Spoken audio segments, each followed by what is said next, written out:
Good morning guys. Dito ulit tayo sa bukid. Tuturuan ko kayo kung paano magtanim ng nyug. So ito nga yung ating mga pananim. Kung makikita nyo dito guys, malalaki na yung nauna naming tinanim dito sa aming farm. Kaya ngayon doon naman tayo magtatanim sa bago naming dinedevelop. So ito nga guys yung ating tubuan, yung ating binhi ng nyug. At itatanim natin ngayon. So ipapakita ko sa inyo kung paano magtanim guys ng nyug.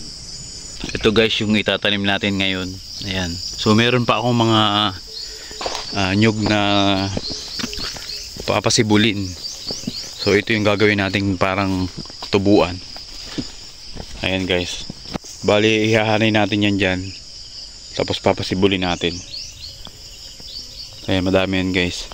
So meron akong naunang napasibol na nyug.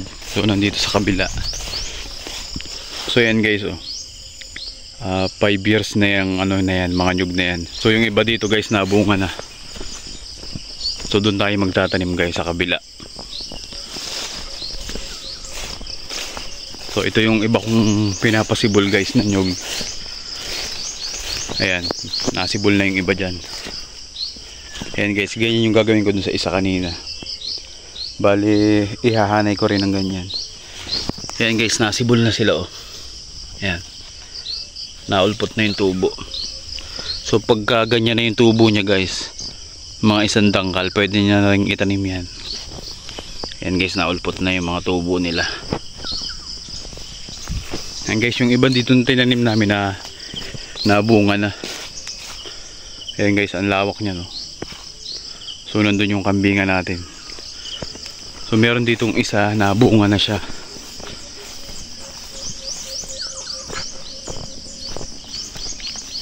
Ayan guys, nabunga na siya. Ayan. Bali 5 years pa lang tong nyug na to. Ayan, nabunga na. So meron din doon. So iba-iba yung taas nila. Pero magkakasunod lang silang halos bumunga guys.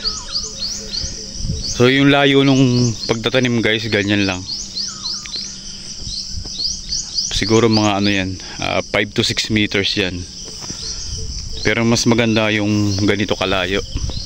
Yan, yung hindi magtatamaan yung mga dahon nila para bumaba.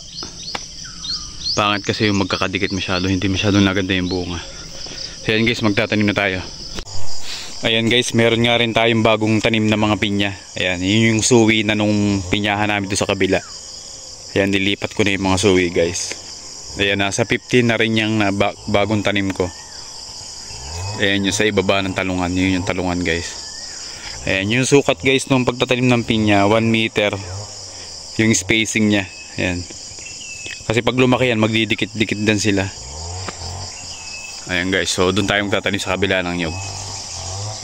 Ayan guys, meron na nga akong naunang naitanim dito.